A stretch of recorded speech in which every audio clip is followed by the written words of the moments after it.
All right. Hey, we're with Dr. David Diamond. We're in South Florida. He is a professor at the University of South Florida. Neuroscience is his big deal, but he found out 25 years ago that he had an issue with triglycerides. He couldn't get the weight off, even though he was exercising. Where did keto come in, and how is it, you think, is it a step better than Atkins in your mind?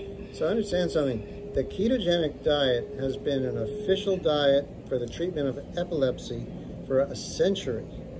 When children, this is before medication was around 100 years ago, the best treatment for people with epilepsy was to completely eliminate carbohydrates.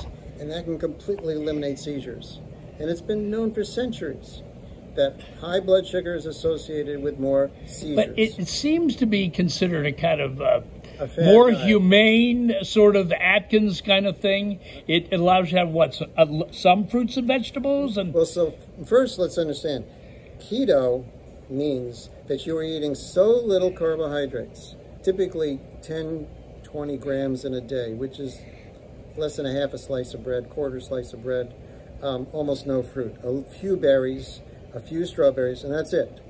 Other than that, you're primarily eating vegetables that don't raise blood sugar, such as broccoli. Okay, broccoli, cauliflower. I knew broccoli was good for you. Broccoli in butter is fine. Cauliflower.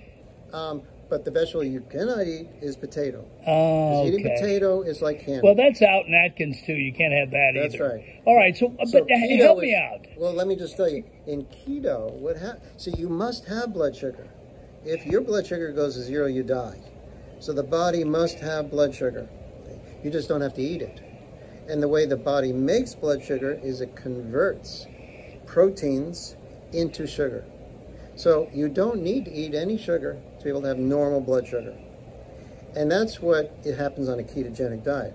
So on a ketogenic diet, you are now burning your fat, you are burning your protein, and that's why people lose weight. When you burn the protein, you make blood sugar. All right, and then help me out, because some people do not keep it off. And Atkins, more than a few, I've seen, like, it's remarkable. Oh, my God, they lost 100 pounds. And then they gain it back, like, immediately. This is the problem. This is like when people stop smoking. Okay? You stop smoking, but smoking is a drug. They're on some other drug. People are on heroin, right? And they go through withdrawal, and then they're fine for a while, but then they relapse. Understand something. Sugar is like a drug. So when people stop eating sugar, they still have the craving. And so sure, they lose all that weight, they feel great, they hit their target weight. This is a mistake. When people hit that target weight, let's say they got a wedding they're preparing for in 6 months. So they go doing keto, they lose 50, 100 pounds, they go to the wedding, say, oh, I'm gonna go back now I can eat. And that weight, not only will they recover the weight, they'll recover the weight and more. Why? Because when you are keto, your insulin actually becomes more sensitive. So when you eat carbohydrates, you eat sugar, you're more likely to gain weight. All right. But so you can keep it off. You're a great example. You kept it off. Keto is a lifetime commitment. Okay. You don't do it to a target weight. You can't cheat once in a while. But now, you're going on carbs, simply carbs and sugars or what you're counting? You're going on protein and fat. That's it. Now, what's typical food that's protein and fat? Any animal-based food. Steak, fish, chicken, anything comes from an animal will not have carbs. Keto seems to have more ways to get around it, even with foods that taste good. In other words, they get the pizza with the cauliflower crust and all that sort of stuff. Well, that can be good. If it's cauliflower crust, but then again, they often add wheat to it. What are some ways you cheat? Because everybody just can't think of jumping into the water all at once. What are the... I did transition slowly, I have to say.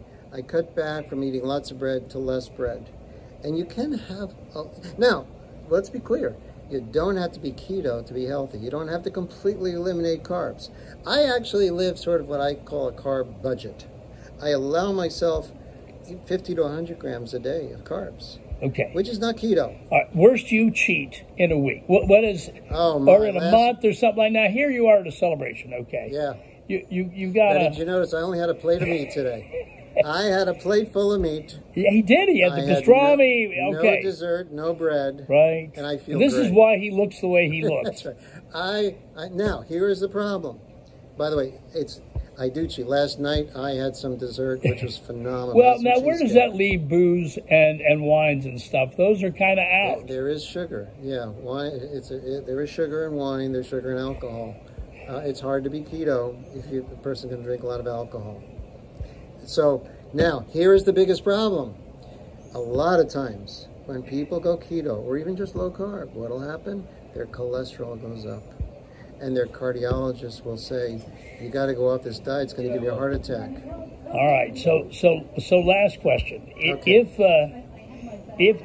If that happens, what is your, okay? Do you say a little tryout just to see? No. No, I have published papers on this in medical journals, and I have said in published papers, it's the title of my paper, you do not need to worry about cholesterol when you're on a low-carb diet, because everything else is good, and high cholesterol is actually healthy, despite what you hear from the American Heart Association.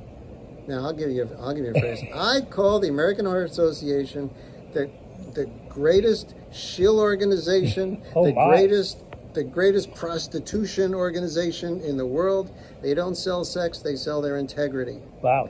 The American Heart Association is sponsored by the food and drug industry. Oh my. They take in almost $1 billion a year in sponsorship. And so they're paid very well to put their heart healthy stuff on the boxes. Heart healthy on food and on drugs. The real science that I have published in medical journals is that if you have extremely high cholesterol, you are healthier than people with low cholesterol. That is pretty amazing. There is no reason to fear high cholesterol. All right. So your website is, and if people want to read more about it, they can do what? I actually don't have a website. I don't promote myself. I'm just a scientist. Not like that Mark Hyman guy who's a doctor. Mark Hyman. I like the other Mark Hyman. He's a nice guy, right? I like this Mark He's Hyman. Sugar, exactly. But a lot of what the Dr. Mark Hyman says is very good. And he's got he's got a website. It's sugar. But I know. In the first 50,000 pages of Google. Yeah. But I actually am at the Department of Psychology, University of South Florida. I do have my university website is there. I'm not selling anything. I don't have a book right now. He's a great speaker, and you might want to get him on this because he's very interesting. He is good, but he's a little waffling when it comes to red meat, which is the best food you can eat, along with eggs and cheese. And not real clear when he talks about cholesterol, although he kind of thinks it's okay to have high cholesterol. I am saying as a fact, high cholesterol is healthy. Not necessarily people with the highest cholesterol have a low rate of cancer, a low rate of infectious disease death, and live even longer than people with low cholesterol. Dr. David Hyman. No, that's Mark Hyman. No, let's just keep it. Dr. David Diamond. There you go. It's the Hyman Diamond. That's the thing. And anyway, thanks for talking with us. We'll give you some coordinates on where you can read more about the stuff he's talking about. And Dr. David Diamond, thank you for talking with us. Very welcome. Been a pleasure.